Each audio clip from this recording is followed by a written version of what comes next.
Hello hello viewers, வணக்கம். வெற்றிவேல் முருகனுக்கு அரோகரா. சமையல் மணித்துளிகள், ஒரு சில சமையல் மணித்துளிகள் சொல்கிறேன், கேட்டுக்கோங்க.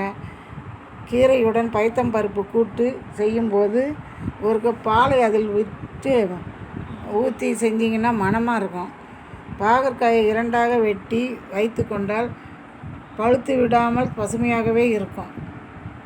வற்றல் குழம்பு செய்யும்போது கடைசியாக சிறிது மஞ்சள் பொடியும் மிளகு பொடியும் கலந்து அதை கலந்தால் சுவை அதிகமாக இருக்கும். வெங்காயம், பூண்டு போன்றவற்றை தண்ணீரில் போட்டு உரித்தால் லேசாக உரிக்க வரும். கண் எரிச்சல் வராது. பச்சை காய்கறிகளை வாங்கி உடனே சமையல் செய்து விட வேண்டும். மறுநாள் உபயோகித்தால் காய்கறிகளில் உள்ள உயிர்ச்சத்து அழிந்து போய்விடும். நிறைய ஃப்ரிட்ஜில் வச்சு யூஸ் பண்ணாதீங்க. ஃப்ரிட்ஜில் வச்சு யூஸ் பண்ணுற காய் வேஸ்ட்டு தான். ஏன்னா அதில் உள்ள சத்து அழிச்சு போய் நம்ம வெறும் காயை தான் சாப்பிட்றோம். அதனால் எந்த பிரயோஜனமும் இல்லை.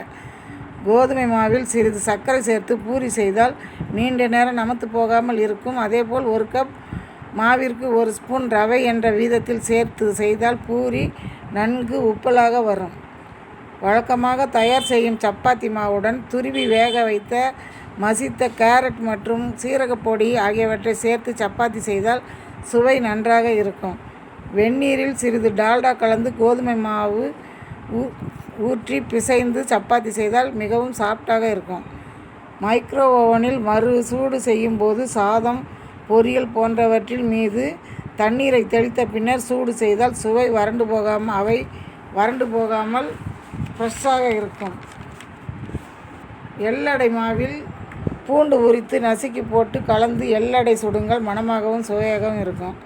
ரவையை வறுக்கும் பொழுது சிட்டிகை உப்புத்தூள் கலந்து வறுத்தால் நீண்ட நாட்கள் புழுக்கள் அண்டாது. ஊறுகாயை கிளறுவதற்கு மர அகப்பை உபயோகிக்க வேண்டும்.